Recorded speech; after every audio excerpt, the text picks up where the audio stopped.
Hi everyone, welcome to the prominent academy. बच्चे, मेरा नाम है ममता और हम कर रहे थे लाइफ प्रोसेसेस का टॉपिक, जिसमें मैं आपको थोड़ा सा ब्रीफ समझाती चलती हूँ कि हमने कहा था जो लाइफ प्रोसेसेस होते हैं ये हमारी बॉडी फंक्शनिंग को मेंटेन करते हैं, जिससे एक जिंदगी चलती है बच्चे। तो मैंने फिर बताया था कि एक सिंगल सेलर होते हैं, एक मल्टी सेलर होते हैं। सिंगल सेलर जो एक सेल से बने होते हैं उनमें स्पेशलाइज ऑर्गन नहीं होते, डिफ्यूजन के थ्रू ऑक्सीजन ले सकते हैं, छोड़ सकते हैं, सिंपल प्रोसेस होता है। वही मल्टी सेलुलर जैसे आप हम हमारे जैसे इंसान है, हमारे में हर ऑर्गन का अलग अलग काम है, अलग अलग फंक्शनिंग है। तो उसके रिगार्डिंग बताया गया सबसे पहले कि न्यूट्रिशन न्यूट्रिशन हमारी बॉडी के लिए बहुत जरूरी होती है। जो हम कहते हैं ना, खाना खाते हैं, अगर हम कुछ भी काम करते हैं तो हमें एनर्जी चाहिए। वो एनर्जी जो है हमारे खाने से आती है। वो प्रोसेस जिससे हम अपनी बॉडी को न्यूट्रिशन मतलब खाना देते हैं, न्यूट्रिएंट्स देते हैं, उसको प्रोसेस को हम कहते हैं न्यूट्रिशन। अब न्यूट्रिशन के बेसिस पे हमने किया था कि एक ऑटोट्रॉफ होते हैं, एक हेटेरोट्रॉफ। ऑटोट्रॉफ जो अपना खाना खुद बनाते हैं, जैसे प्लांट्स हो गए, ब्लू ग्रीन एल्गी होगी। बेसिकली ये क्या करते हैं, कार्बन डाइऑक्साइड लेते हैं एयर से, और क्या कहते हैं, अपना वाटर लेते हैं, और ये अपना सनलाइट और क्लोरोफिल की मदद से ग्लूकोज बना देते हैं, ऑक्सीजन बना देते हैं, और वाटर जो ऑक्सीजन है वो स्टोमेटा के थ्रू बाहर इन्वायरमेंट में दे देते हैं, जो कि हम ह्यूमन यूज कर लेते हैं। और ये कार्बन डाइऑक्साइड भी, ये स्टोमेटा जो होते हैं इसमें गार्ड सेल होते हैं, जिसकी ओपनिंग एंड क्लोजिंग को ये यूज करते हैं अपने गैस की एक्सचेंजेस के लिए। ठीक है बच्चे, इसमें ये चारों चीजें जरूरी हैं अगर हमने ये फोटोसिंथेसिस का प्रोसेस करवाना है। बच्चे, ये पेपर में पक्का आता है, आपको अच्छे से ये आना चाहिए। What do you mean by photosynthesis. अब बच्चे, नेक्स्ट बात करूं तो हेटरोट्रॉफिक में हमने किया था कि सबसे पहले हम खाना खाते हैं, फिर वो खाना टूटता है, टूटना इज डाइजेशन। फिर उसकी एब्जॉर्प्शन होती है, फिर हर सेल देखते हैं किसको क्या चाहिए, वो एसिमुलेट किया जाता है, फिर फाइनली जो फालतू का वेस्ट होता है वो हमारी बॉडी में से निकाला जाता है। बच्चे, इसमें दो टाइप की गई थी कि जैसे अमीबा अमीबा को एक छोटा सा मुंह बनाना पड़ता है, जिसे हम कहते हैं सूडोपोडिया। फिर वो खाना अंदर लेता है, फिर डिजेशन एब्जॉर्प्शन वगैरह कराता है। वही जो पेरिमीशियम है, ये भी एक यूनिसेलुलर ऑर्गेनिज्म है, बट इसमें एक प्रॉपर फेस है, इसका एक प्रॉपर स्पॉट है जहां से खाना लेता है और कैसे भी आगे मूव अपनी बॉडी में करवाता है। बच्चे, ह्यूमन में बेसिक वही मेथड है, मैं आपको डायग्राम के थ्रू समझा देती हूँ कि हम क्या करते हैं, खाना मुंह से लेते हैं, हमारे जो थूक नहीं कहते थे आप, स्लाइवरी। बच्चे, इसमें एक एंजाइम होता है जिसका नाम है अमाइलेज। अमाइलेज क्या करता है, हमारा शुगर को ब्रेक डाउन करता है सबसे पहले। मतलब हमारी जो स्टार्च है उसकी ब्रेक डाउन, कार्बोहाइड्रेट्स की ब्रेक डाउन जो है वो हमारे माउथ में शुरू हो जाती है। फिर ईसोफेगस में कोई डिजेशन नहीं होती। बच्चे, बेसिकली ये टूटना, इसके लिए बायोकैटलिस्ट होते हैं जिन्हें हम एंजाइम कहते हैं, वो एक्टिव होते हैं, फिर वो हमारे खाने को तोड़ के सिंपल फॉर्म में कर देते हैं कि हर सेल इजिली उसको ले पाए। तो यहाँ पे माइलेज था जिसने क्या किया, हमारे कार्बोहाइड्रेट्स को तोड़ दिया। फिर स्टमक में जाते हैं, स्टमक में बच्चे HCl होता है। HCl बहुत स्ट्रॉन्ग एसिड है बच्चे, फिर भी वो हमारे यहाँ पे, हमारी बॉडी को कुछ नहीं हो रहा। अगर वो नॉर्मली आपके हाथ में पड़ जाए ना, आपका हाथ जल सकता है। हमारे जो स्टमक है इसकी इनर लाइनिंग में बच्चे म्यूकस है, म्यूकस इसको प्रोटेक्ट करके रखता है। HCl का काम क्या है बच्चे, पेप्सिन एक एंजाइम है जो कि प्रोटीन को ब्रेक डाउन करता है। वो पेप्सिन जो है वो एक्टिव तभी होगा जब इसमें एक्सिडिक कंडीशन होती है, तभी HCl जो है हमारी बॉडी के लिए जरूरी है। फिर क्या होता है, यहाँ पे स्टमक पे ही हमारी मेन डाइजेशन हो चुकी होती है बच्चे, 3 से 4 घंटा हमारा खाना यही होता है। फिर यहाँ से जब ये नीचे स्मॉल इंटेस्टाइन में जाता है तो क्या होता है, लीवर, जो ये बाइल डक्ट है और जो ये पेंक्रियाज है, इनके जूसेस भी साथ में जाते हैं, जो एंजाइम आगे खाने को और तोड़ने के लिए चाहिए। जब ये नीचे साथ में जाते हैं तो स्मॉल इंटेस्टाइन के पास खुद के पास भी कुछ एंजाइम्स होते हैं जो साथ में मिलते हैं ये सारे, और फाइनल जो जितनी भी डाइजेशन रह जाती है उसको कंप्लीट करते हैं। ट्रिप्सिन वगैरह हो गया, फैट वगैरह, वो सब डाइजेस्ट होते हैं। फिर मैंने बताया था कि स्मॉल इंटेस्टाइन में छोटी छोटी विलाई होती हैं। विलाई बेसिकली क्या करती है, सरफेस एरिया इंक्रीज करती है कि डाइजेशन प्रॉपर हो जाए। स्मॉल इंटेस्टाइन में बच्चे एब्जॉर्प्शन शुरू हो जाती है। देखो, डाइजेशन जो है स्मॉल इंटेस्टाइन में कंप्लीट हो गया, एब्जॉर्प्शन इसमें शुरू हो जाती है, बट एब्जॉर्प्शन फाइनली जो कंप्लीट होती है बच्चे लार्ज इंटेस्टाइन में होती है। रीजन वाइल क्या है बच्चे, जो हमारे अगर वेस्ट है, कई बार क्या होता है हमारी बॉडी वाटर और एक्स्ट्रा मिनरल्स भी साथ में लेके जा रही होती है एज अ वेस्ट, तो वो भी अभी हमारे पास लार्ज इंटेस्टाइन है जो अभी रिस्टोर कर देता है, दोबारा से हमारी बॉडी में पहुंचा देता है, और फाइनली आइनस के थ्रू हमारा वेस्ट बाहर निकल जाए। यहाँ पे स्पिंटर मसल्स हैं जिनकी कॉन्ट्रैक्ट और रिलैक्सेशन ऐसी मूवमेंट होती है जिससे हमारा जो वेस्ट है वो बाहर निकलता है। ये हमारे यहाँ पे सारे पे प्रेजेंट है। अब यहाँ पे एक अपेंडिक्स लिखा हुआ है, पता है ये अभी हमारा किसी यूज का नहीं है, हमारे बॉडी में ऐसे ही पड़ा है। पहले हम रॉ मीट खाते थे, ग्रासेस खाते थे, तो अभी इसका यूज था, अब इसका कोई यूज नहीं है। ये हमने किया था बच्चे रिगार्डिंग न्यूट्रिशन। अभी जो हम करने वाले हैं रिगार्डिंग रेस्पिरेशन, सांस लेना। बच्चे एक होता है ब्रीदिंग, एक होता है रेस्पिरेशन। एक होता है ब्रीदिंग और एक होता है रेस्पिरेशन। दोनों में डिफरेंस क्या है बेटू? सांस को लेना और छोड़ना इज नोन एज ब्रीदिंग। अभी आपने जो खाना बनाया है, उस खाने में ऑक्सीजन के साथ उसको तोड़ के एनर्जी रिलीज करना, जो एनर्जी हमारी सारी बॉडी यूज करेगी, उस प्रोसेस को हम कहते हैं रेस्पिरेशन। समझ आया बच्चे दोनों में फर्क? सांस लेना छोड़ना इज नोन एज ब्रीदिंग, और जो हमने खाना खाया है उसका, उसको ग्लूकोज के साथ यूज करके उसको हमारी एनर्जी का सोर्स बनाना। अब बच्चे ये होता कैसे है, मैं आपको एक चीज बताती हूँ, अगर आप ध्यान से देखें यहाँ पे लिखा हुआ है कि सबसे पहले जो हमारा ये ग्लूकोज होता है ना, इसका ये फॉर्मूला होता है C6H12O6। तो कार्बन कितने हैं? 6। जो ये 6 कार्बन है, ये 3 कार्बन में कन्वर्ट होते हैं। यहाँ पे देखो ये लिखा हुआ है, सबसे पहला स्टेप क्या होता है? 6 कार्बन मॉलिक्यूल 3 कार्बन मॉलिक्यूल में कन्वर्ट होता है। ये होता कहाँ पे है? साइटोप्लाज्म में, जिसे हम कहते हैं पायरुवेट। जो ये 3 कार्बन का जो कंपाउंड बने ना, इसको हम पायरुवेट कहते हैं। और ये कहाँ पे होता है? साइटोप्लाज्म। बच्चे आपको शायद अगर पता हो कि जो हमारा सेल है, सेल में छोटी छोटी ऑर्गेनेलिस पड़ी हैं जिसका अलग अलग काम है, जिसमें इसमें जो ये लिक्विड पार्ट है इसको हम साइटोप्लाज्म कहते हैं। तो जो ये ब्रेक डाउन हो रही है ये साइटोप्लाज्म में हो जाती है। फिर जो फर्दर कन्वर्जन होती है, जो ये पायरुवेट है वो आगे इथनॉल और कार्बन डाइऑक्साइड वगैरह में कन्वर्ट हो रहा है, या फिर जो भी हम कार्बन डाइऑक्साइड वगैरह फाइनल एनर्जी प्रोडक्शन हो रही है, वो माइट्रोकॉन्ड्रिया में होते हैं। बच्चे माइट्रोकॉन्ड्रिया जो होता है ना, वो हमारे सेल का पावर हाउस होता है, पावर हाउस ऑफ सेल कहते हैं उसे। रीजन क्या है बच्चे उसको वैसे क्यों कहते हैं? क्योंकि जो एनर्जी बननी है वो हमारे माइट्रोकॉन्ड्रिया में ही बनती है बच्चे। जो ये कार्बन की ब्रेकडाउन के बाद जो फाइनल प्रोसेस होने जिससे हमारा एनर्जी का सोर्स बनना है, वो माइट्रोकॉन्ड्रिया में ही होता है। अभी देखो बच्चे, मैं आपको एक चीज समझाती हूँ। ये देखो ये लिखा हुआ है, ये नीचे लिखा हुआ है कि जो ये पायरुवेट है, ऑक्सीजन की मदद से जब इसकी ब्रेकडाउन होती है वो माइट्रोकॉन्ड्रिया में होती है। ठीक है, अब मैं आपको एक चीज समझाती हूँ। अगर आप बुकिश लैंग्वेज को पढ़ते जाओगे उससे इतना समझ नहीं आएगा जितना फ्लो चार्ट और डायग्राम से समझोगे। तो मैं उससे एक चीज समझाती हूँ आपको।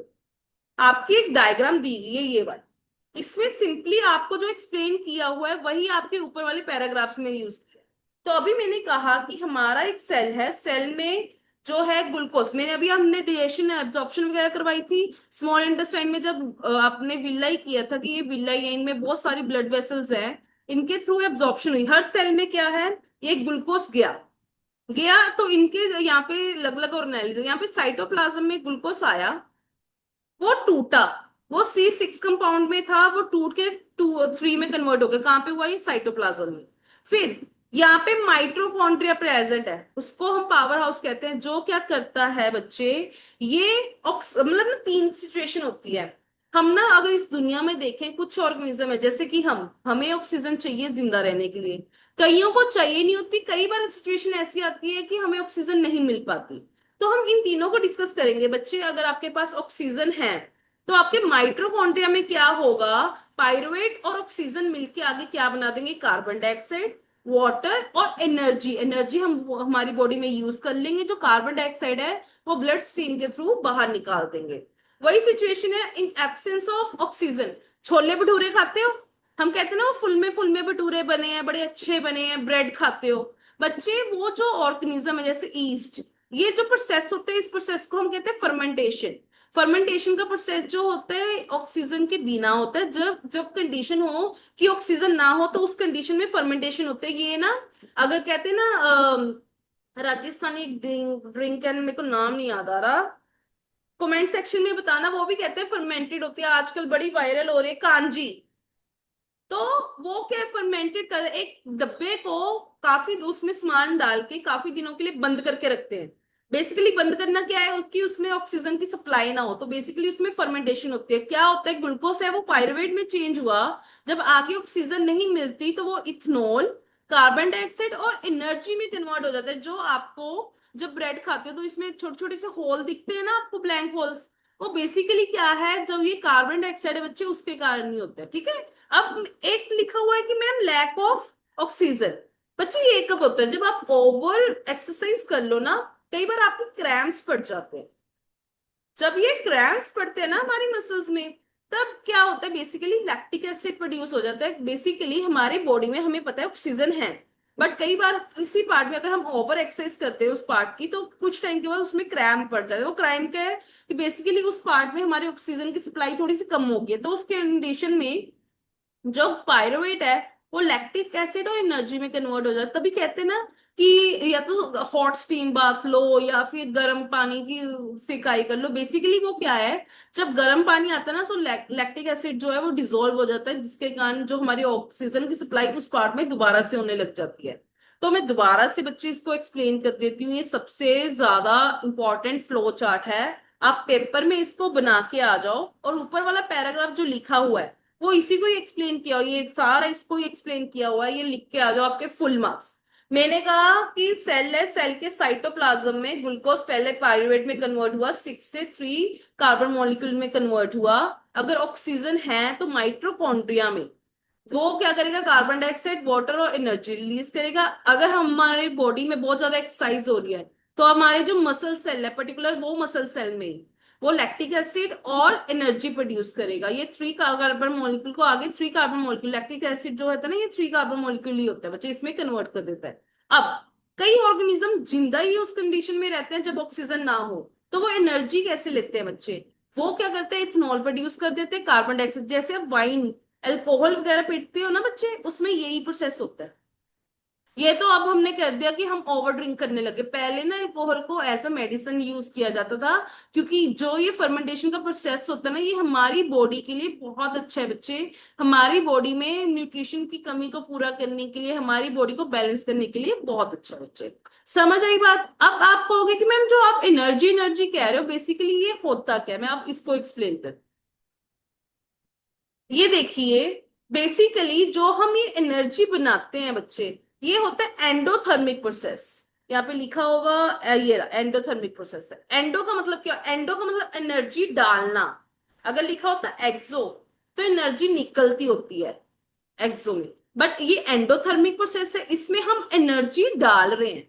एडीपी हमारा एक मॉलिक्यूल होता है जो कि फॉस्फोरस के साथ, इनऑर्गेनिक फॉस्फोरस के साथ जुड़ता है जब हम उसको एनर्जी प्रोवाइड करते हैं कि वो एटीपी बनाए। जो एटीपी है एक तरीके से हमारी एनर्जी करेंसी है, जो कि हमारे मोस्ट ऑफ द सेल्स की प्रोसेसिंग के लिए चाहिए होती है बच्चे।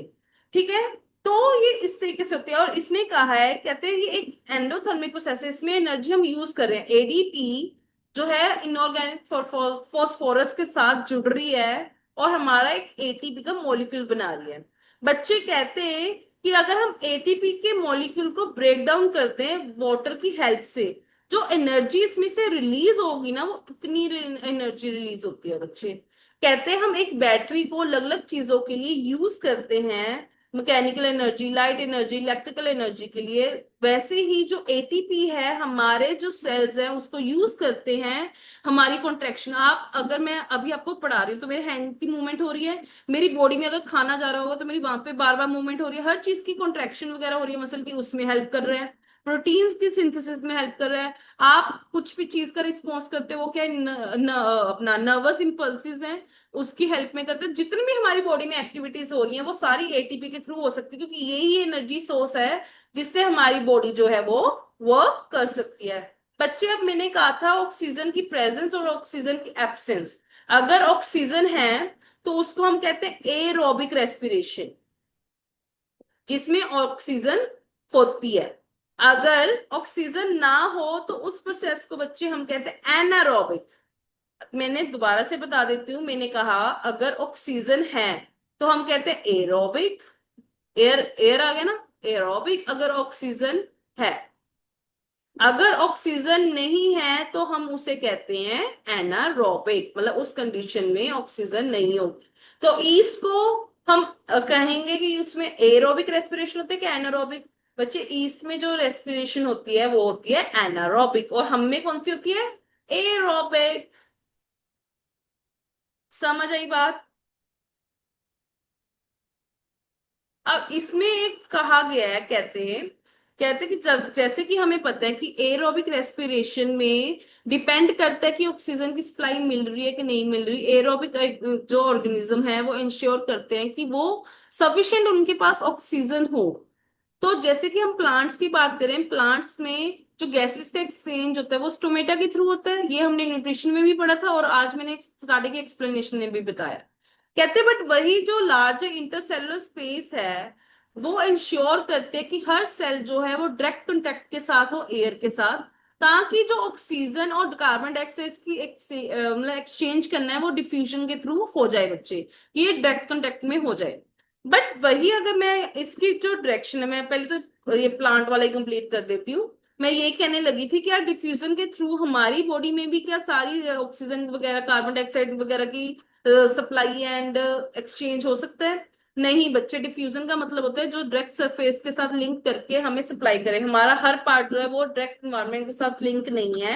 अगर मैं बात करूं, हमारे अंदर लंग्स है, सब कुछ है, तो उनको एक प्रॉपर सिस्टम चाहिए जैसे हम ब्लड सिस्टम कहते हैं, जिसके थ्रू ही हमारी पूरी बॉडी में जो ऑक्सीजन एंड कार्बन डाइऑक्साइड की एक्सचेंज जो हो पाती है बच्चे। तो अब मैं जब बात कर रही हूँ कि जो डायरेक्शन है, अब प्लांट्स में बात करूं, कहते हैं जो डायरेक्शन है डिफ्यूजन की वो डिपेंड करते हैं इन्वायरमेंटल कंडीशन पे और क्या रिक्वायरमेंट है एक प्लांट की। जैसे कि एक नाइट में अगर बात करें कि अब मैंने आपको बताया कि जो फोटोसिंथेसिस का एक प्रोसेस होता है, फोटो मतलब होते हैं लाइट, सिंथेसिस मतलब खाना बनाना, लाइट की प्रेजेंस में खाना बनाना। तो मैंने बताया था कार्बन डाइऑक्साइड और वाटर जुड़ते हैं और ये क्लोरोफिल में ये सारा काम करते हैं सनलाइट की प्रेजेंस में, तभी खाना बनता है। अब रात को तो सनलाइट होती नहीं, तो मतलब खाना तो बन ही नहीं सकता, क्योंकि मैंने ये चारों चीजें इंपॉर्टेंट है। तो उस कंडीशन में क्या होता है बच्चे, जो कार्बन डाइऑक्साइड जो वो लेते थे, प्लांट कार्बन डाइऑक्साइड लेते हैं, वो रात को छोड़ने लग जाते हैं। तभी हमें कहते होते हैं कि रात को बाहर मत सो, क्योंकि प्लांट्स के पास मत सो बेसिकली। क्यों? क्योंकि हम भी कार्बन डाइऑक्साइड रिलीज कर रहे हैं, वो भी कार्बन डाइऑक्साइड रिलीज कर रहे हैं, और हमारी बॉडी में ऑक्सीजन लेने से ज्यादा कार्बन डाइऑक्साइड लेने की कैपेसिटी ज्यादा है हमारी बॉडी की। तो करके कह देते हैं कि अगर हमारी बॉडी में ज्यादा कार्बन डाइऑक्साइड होगी तो हमारी डेथ भी हो सकती है, हमें सांस लेने की भी प्रॉब्लम हो सकती है। तो कहते थे प्लांट्स के पास रात को नहीं सोना चाहिए। तो इन्होंने वही लिखा, कहते हैं रात को जब फोटोसिंथेसिस नहीं हो सकती तो प्लांट जो है कार्बन डाइऑक्साइड एलिमिनेट करते हैं, बट वही दिन के टाइम वो कार्बन डाइऑक्साइड को यूज करते हैं ड्यूरिंग रेस्पिरेशन और उसको फोटोसिंथेसिस में काम में लाते हैं, जिसके कारण कोई भी कार्बन डाइऑक्साइड एयर में रिलीज नहीं होती, सिर्फ ऑक्सीजन ही रिलीज होती है। कहते वही एनिमल्स की बात करें, एनिमल्स में सॉरी, ये रहा। कहते वही एनिमल्स में बात करें तो हमारे डिफरेंट ऑर्गन्स हैं जो ऑक्सीजन को लेते हैं एनवायरनमेंट से और कार्बन डाइऑक्साइड को निकाल देते हैं बॉडी में से। टेरेस्ट्रियल जो हम टेरेस्ट्रियल जो लैंड पे रहते हैं, हम जो है ऑक्सीजन इन्वायरमेंट से ले सकते हैं। बट जो पानी में होते हैं ना एनिमल बच्चे, वो ऑक्सीजन सिर्फ डिजोल्व, अब वाटर है, वाटर कैसे बनता है? H2O होता है, ऑक्सीजन तो है इसमें। तो वो पानी में जो डिजोल्व ऑक्सीजन होता है ना बच्चे, उससे अपनी ऑक्सीजन की डिमांड कंप्लीट करते हैं बच्चे। अगर आप देखो प्लांट्स जो एनिमल्स, प्लांट्स वगैरह जो पानी में हैं, प्लांट्स तो एक स्पेशल काम भी करते हैं। अगर उनको वाटर की या फिर ऑक्सीजन की कमी हो ना, वो तो अपने मतलब एडेप्टेशन कर लेते हैं, वो पानी से बाहर निकल आते हैं। कह नहीं देते कि अगर आप पानी को ज्यादा गंदा कर दो तो मछलियां मर जाती हैं। बच्चे जैसे उनको सनलाइट भी चाहिए, उनको ऑक्सीजन भी चाहिए, अगर आप गंद डालते जाओगे तो उसमें ऑक्सीजन की सप्लाई कम हो जाती है, जिसके कारण उनकी डेथ होने के चांसेस हो जाते हैं। कहते हैं जैसे हमें पता है कि जो एक्वेरियम एनिमल्स होते हैं उनमें जो मतलब उनका जो माउथ है वो बार बार ओपन क्लोज होता रहता है, मछलियों को देखा ना आपने, और गिल स्लिट्स भी होते हैं। तो अगर आप देखें तो इनमें कंपैरेटिवली ये हमसे कम रेस्पिरेट कर पाते हैं, बट कर पाते हैं। कहते हैं जो अमाउंट ऑफ डिजोल्व ऑक्सीजन है वो कंपैरेटिवली कम होती है जो एयर में है। वो तो पता ही है यार, पानी में तो कम ही होगी ना एयर की कंपैरेटिवली जो ऑक्सीजन होगी। तो कहते हैं इसी कारण जो रेट ऑफ ब्रीदिंग है एक्वेटिक एनिमल्स का, वो बहुत ज्यादा फास्टर करते हैं। क्योंकि देख बच्चे, अगर सप्लाई कम होगी तो उनको जल्दी जल्दी अपनी बॉडी को रेस्पिरेट करवाना होगा ना, कि सारा सेल, हर बॉडी का सेल यूज कर ले। अगर सारे बॉडी के सेल वो उसको यूज नहीं कर पाएंगे तो इवेंचुअली एक एनिमल की डेथ हो जाएगी। तो उनको अपना ब्रीदिंग रेट बहुत फास्ट करना होगा कि उनके हर सेल में वो पहुंच जाए। देन टर्शियल, मतलब टर्शियल वाले जो हम है, आपको अगर पता हो कि हम 1 मिनट में, सॉरी, एक मिनट में 12 से 14 बार ब्रीदिंग करते हैं। तो बच्चे क्यों करते हैं 1 मिनट में, जो हमारे 60 सेकेंड्स होते हैं। तो हमें इतना वो नहीं होता कि हाँ कोई बात नहीं, हमारी बॉडी में एक प्रॉपर सिस्टम है, एयर में जो ऑक्सीजन है उसका सप्लाई इतना अच्छा है कि हमारी बॉडी आराम आराम से ले ले। बट वही अगर मैं बात करूं जो वाटर में है बच्चे, वहां पे इतना ऑक्सीजन नहीं है, डिजोल्व फॉर्म में, और ऊपर से हम कंटेमिनेट करें तो उनकी जो हार्ट बीट है, उनकी जो ब्रीदिंग रेट है बच्चे, वो बहुत ज्यादा फास्ट है कि पूरी बॉडी में जो ऑक्सीजन की सप्लाई वो अच्छे से हो पाए। यही कहते कहते जो फिशेज हैं, ये हम वाटर को अपने मुंह से लेती हैं बच्चे, और फोर्स देती हैं गिल्स पे, जिसके कारण जो डिजोल्व ऑक्सीजन है वो ब्लड के थ्रू सारी बॉडी में सर्कुलेट हो पाए। वही कहते हैं जो टेरेस्ट्रियल ऑर्गेनिजम्स हैं, ये जो ऑक्सीजन है उसको एटमॉस्फेयर से लेते हैं by the process of respiration, और जो ऑक्सीजन है वो एब्जॉर्ब किया जाता है डिफरेंट ऑर्गन्स। हमें हमारी पूरी बॉडी को भी तो चाहिए ही ना ऑक्सीजन, तो ऐसे हम लेते हैं।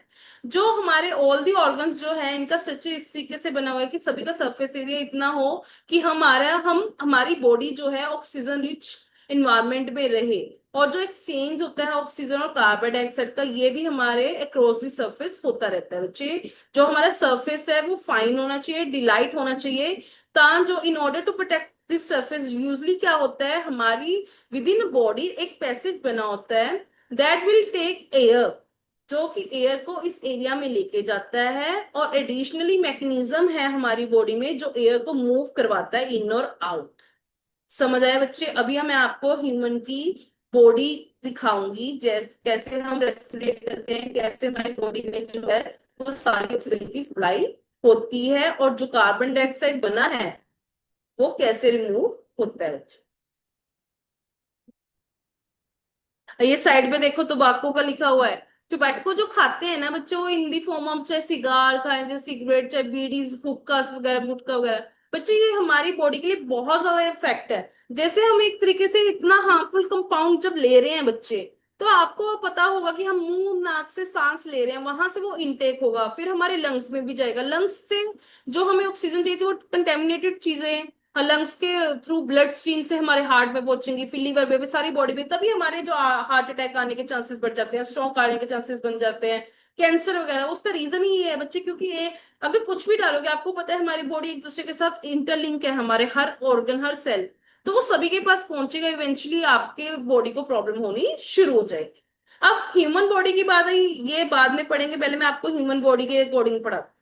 देख बेटे, एक चीज समझ, नाक और मुंह से मैं सांस ले रही हूं, आपके नाक में बाल लगे होते हैं, उनका काम क्या होता है, जब आप सांस लेते हो तो डस्ट भी साथ में आ रही होती है, उस डस्ट को वही होल्ड करके कि सिर्फ प्योर एयर अंदर जाए, तो ये सिस्टम बना हुआ है। अब हमारी गर्दन में दो पाइप्स होती हैं, एक फूड पाइप होती है, एक विंड पाइप। कहते हैं ना खाते खाते बोलना नहीं चाहिए, क्यों कहते हैं? मैंने एक चीज, अगर पिछली क्लास में आपने ध्यान से सुना, मैंने कहा कि हमारे हर एरिया में ढक्कन लगे हुए हैं जिसे हम वेल्व कहते हैं। तो जब हम खाना खाते हैं तो हमारी जो विंड पाइप है उसका वेल्व बंद किया होता है।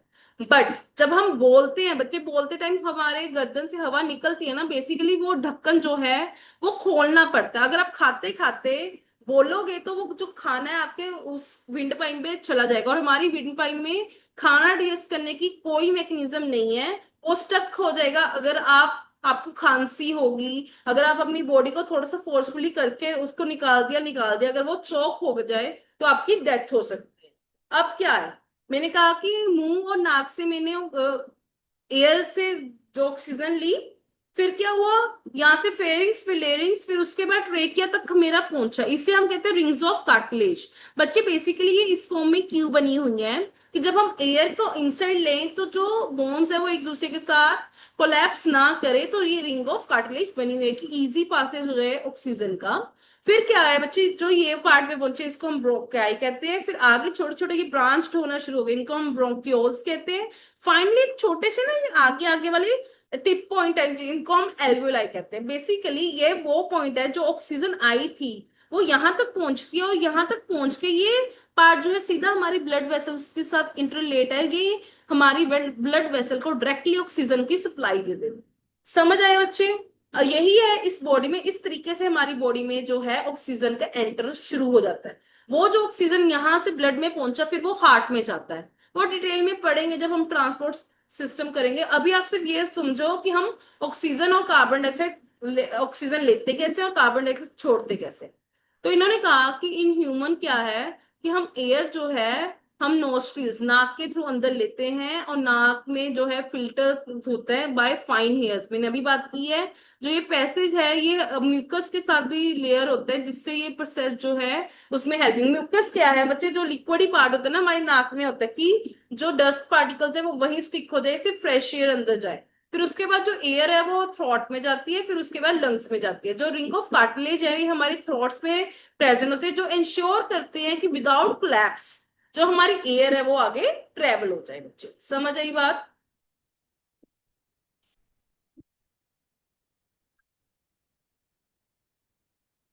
अब कहते हैं लंग कैंसर जो है एक कॉमन कॉज हो गया है डेथ के लिए हमारे वर्ल्ड में। अपर पार्ट जो है रेस्पिरेशन का बच्चे ट्रैक का, वहां पे स्मॉल हेयर्स है ना जिसे हम सिलाई कहते हैं, वो हेल्प करते हैं जर्म्स डस्ट पार्टिकल्स को रिमूव करने के लिए जब हम एयर को इनहेल करते हैं। जब बच्चे हम स्मोकिंग करेंगे तो ये जो हेयर्स हैं बच्चे ये डिस्ट्रॉय हो जाते हैं, जिसके कारण जर्म्स वगैरह डस्ट वगैरह जो है वो होल्ड नहीं हो पाती, वो लंग्स में चली जाती है, जिसके साथ इवेंचुअली इन्फेक्शन कफ और लंग कैंसर होने के चांसेस बढ़ जाते हैं। बच्चे आजकल तो लोगों ने एक नया ड्रामा भी करना शुरू कर दिया। आजकल तो लोग क्या करने लगे, वैक्स करवाने लग गए हैं। नाक में वैक्स करवाते हैं कि हेयर रिमूवल के लिए, बिल्कुल गलत है। वो अपनी बीमारी को आप बुला रहे हैं कि आ बेटे आ मेरे को मार।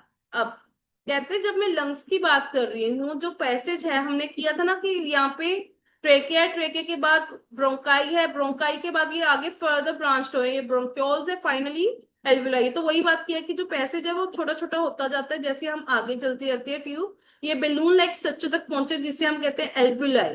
जो एल्वुलाई बच्चे वो इतना सरफेस प्रोवाइड करती है कि हमारी जो गैसेस के एक्सचेंज है वो प्रॉपर हो पाए, मतलब ऑक्सीजन बॉडी को दे पाए और कार्बन डाइऑक्साइड लेके सीधा बॉडी से बाहर निकाल पाए। बच्चे ये कुछ सेकंड्स में होने वाला काम है जो हमारी बॉडी में हो रहा है। जो वॉल्स है ना एल्वुलाई के, कहते हैं उसमें एक्सटेंसिव नेटवर्क बने हुए हैं ब्लड वेसल्स के। मैंने अभी बात की है कि ब्लड को ये साथ साथ सप्लाई करते, क्यों कैसे कर पाएगा अगर वहां पे ब्लड वेसल्स होंगी, एक पाइप होगी जिसके थ्रू वो आगे जा सकते हैं, तभी हो पाएगा ना। कहते हैं तो ये देखा गया था कुछ साल पहले कि वैन जब हम ब्रीथ करते थे तो हमारा जो रिब एंड जो हमारा रिब जो है वो ऊपर को उठ जाता है। बच्चे अब सपोज कर अगर तू बेलून फुलाएगा तो वो फूलेगा ना, वो ऊपर को उठेगा ना, तो हमारा जो ऊपर आपका अपर जो बॉडी है उसमें एक तरीका ये केज बना हुआ है, रिब केज। तो ये कहते हैं कि ये लिफ्ट ऊपर को हो जाते हैं और हमारे ऊपर वाले पार्ट को नीचे वाले पार्ट को डिफ्रेंशिएट करते हैं डायफ्राम, कहते हैं ये फ्लैट हो जाता है। बेसिकली क्या है, मैं ऐसे स्ट्रक्चर सा बना देती हूँ, इसके नीचे ऐसे डायफ्राम है। कहते हैं जो ये वाला पार्ट है ये बाहर को निकल आता है और जो ये है ये फ्लैट हो जाता है। ऑब्वियसली जब भारी चीज होगी, सपोज करो कोई चीज ऐसे इसके ऊपर बाहर रख दूंगी तो एक टाइम के बाद ये फ्लैट होने की कोशिश होगी, वही चीज है। कहते हैं जो हमारी चेस्ट कैविटी है वो भी बड़ी हो जाती है। ऑब्वियसली बेटे जब आप ऑक्सीजन लोगे तो वो चीज फुल्ली हो जाएगी। कहते हैं इसके कारण ही जो एयर है वो सक की जाती है हमारी लंग्स में और आगे फिल एक्सपेंड किया जाता है वो एल्वुलाई में। जो ये ब्लड है ये कार्बन डाइऑक्साइड को हमारी रेस्ट ऑफ द बॉडी में से रिलीज करवा देता है दोबारा से एल्वुलाई में। जब देखो अब ऑक्सीजन तो आगे कार्बन डाइऑक्साइड निकालनी है तो इसी तो ब्लड के थ्रू जो है जो कार्बन डाइऑक्साइड है वो हमारे वापस रिलीज करवाते हैं हम एल्वुलाई में। जो ऑक्सीजन है वो एल्वुलाई एयर के साथ टेक किए जाते हैं ब्लड, और ये जो वेसल्स हैं ये सारी बॉडी में फिर ये बाई हर सेल को प्रोवाइड करते हैं बच्चे।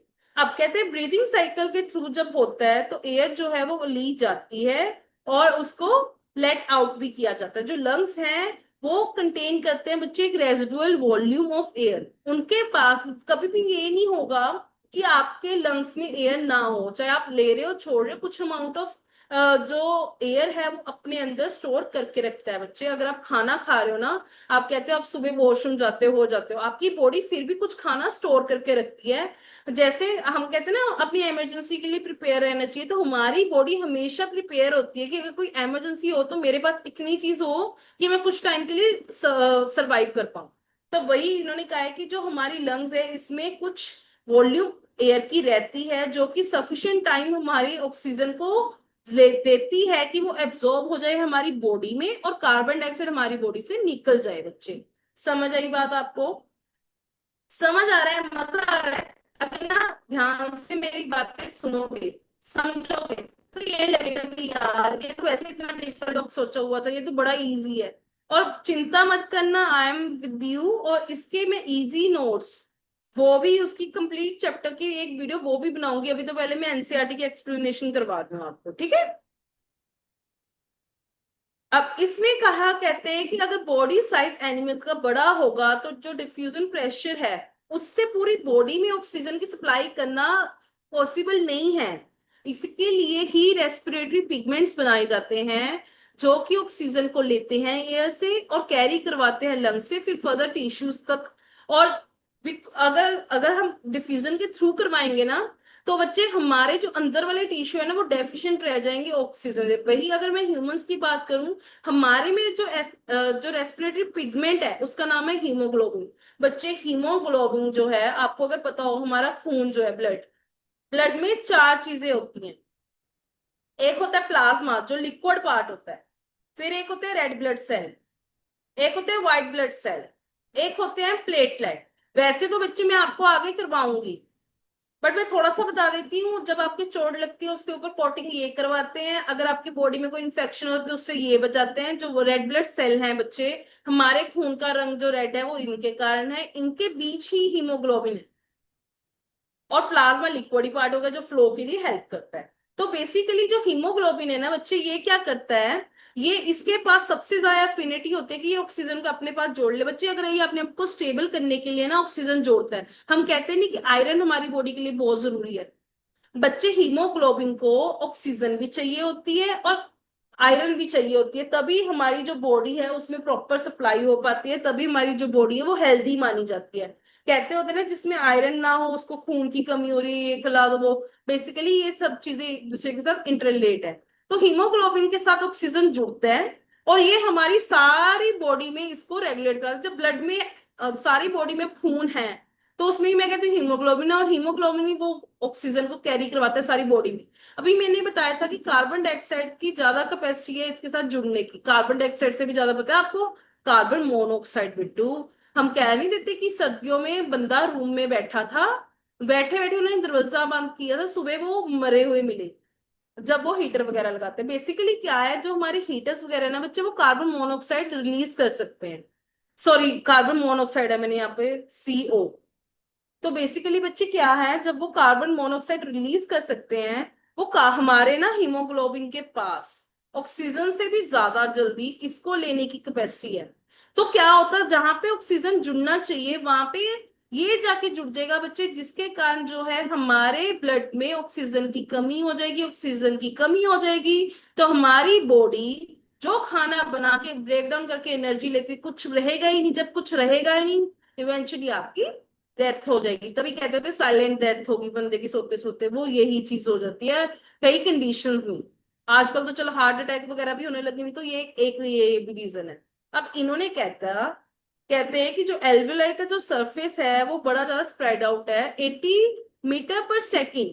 कहते हैं ये आप अपनी बॉडी में सोचो कितना सरफेस होगा, और कंसीडर करो कि हम कितनी एक्सचेंज ऑफ गैसेस कर सकते हैं इतने लार्ज सरफेस एरिया में। कहते हैं जो डिफ्यूजन है वो हमारी बॉडी में ऑक्सीजन को मूव कराती है। ये एस्टिमेट किया जाता है कि अगर हम डिफ्यूजन प्रोसेस, डिफ्यूजन क्या है, डायरेक्ट जो मिक्सिंग हो रही है उसके थ्रू अगर हम करवाना चाहें ना अपनी बॉडी को ऑक्सीजन की सप्लाई, 3 साल लग जाएंगे एक मॉलिक्यूल ऑफ ऑक्सीजन को हमारे लंग्स से पूरे पैर तक पहुंचने में। तब तक तो मतलब हड्डियों से भी बुरा हाल हो जाएगा बेटे। तो आप ये सोचो 3 साल लग जाएंगे अगर हम डिफ्यूजन के थ्रू करेंगे। तो हीमोग्लोबिन तो बच्चे हमारे लिए एक देवता समान है जो हमारी बॉडी को प्रोटेक्ट करके रख रहा है। समझ आई बात आपको? अब कहते हैं क्या एडवांटेज है aquatic animals, what advantage over an aquatic animals, जो कि ट्रेडिशनल मतलब जो हम लैंड पे रहते हैं, कि हमारे पास क्या एडवांटेज है जो हम कह रहे हैं कि regarding obtaining oxygen for respiration. हमने अभी बात की थी जो पानी में एनिमल्स हैं बच्चे उनको डिजोल्व ऑक्सीजन लेनी पड़ती है, हमारे पास एयर से, एयर में ज्यादा ऑक्सीजन होती है तो हम इजिली ज्यादा ऑक्सीजन लेके ज्यादा रेस्पिरेट कर सकते हैं। वही अगर मैं एक्वेटिक एनिमल्स की बात करूं, उनको बहुत ज्यादा फास्टर रेस्पिरेट करना पड़ता है कि उनकी सारी बॉडी में ऑक्सीजन पहुंच जाए। तो हम इस स्पेस पे अच्छे हैं कि हमें एयर से ऑक्सीजन मिल रही है। देन जो एक्वेटिक एनिमल है जिन्हें पानी के डिजोल्व ऑक्सीजन पे डिपेंड करना पड़ता है बच्चे। समझ आई बच्चे आपको बात? आगे कहते क्या डिफरेंट वेज हैं जिससे जो ग्लूकोज है वो ऑक्सीडाइज होती है, जिससे एनर्जी रिलीज होती है। हमने जो फ्लो चार्ट नहीं किया था कि अगर मैं यहाँ पे ग्लूकोज ले रही हूँ 6 कंपाउंड CH2H12O6, और इसको मैं जब रिएक्ट करवा रही हूँ अपना साइटोप्लाज्म में, तो ये 3 कार्बन कंपाउंड बन रहा है जिसे हम कहते हैं पायरुवेट। अगर ऑक्सीजन होगी अगर ऑक्सीजन होगी तो ये कार्बन डाइऑक्साइड में कन्वर्ट होगा, वाटर में कन्वर्ट होगा और एनर्जी में कन्वर्ट होगा। अगर ऑक्सीजन नहीं है, बोलो बोलो, साथ साथ में रिवाइज करो बच्चे, तभी होगा। इथेनॉल में, शराब जो इथेनॉल होती है उसमें कन्वर्ट होगा कार्बन डाइऑक्साइड और एनर्जी में कन्वर्ट होगा।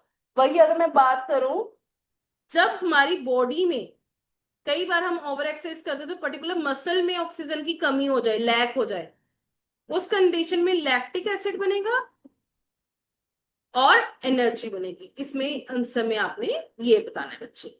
ठीक है, समझ आई बात? कहते हैं ऑक्सीजन और कार्बन डाइऑक्साइड जो है वो हमारी बॉडी में कैसे ट्रांसपोर्ट होती है।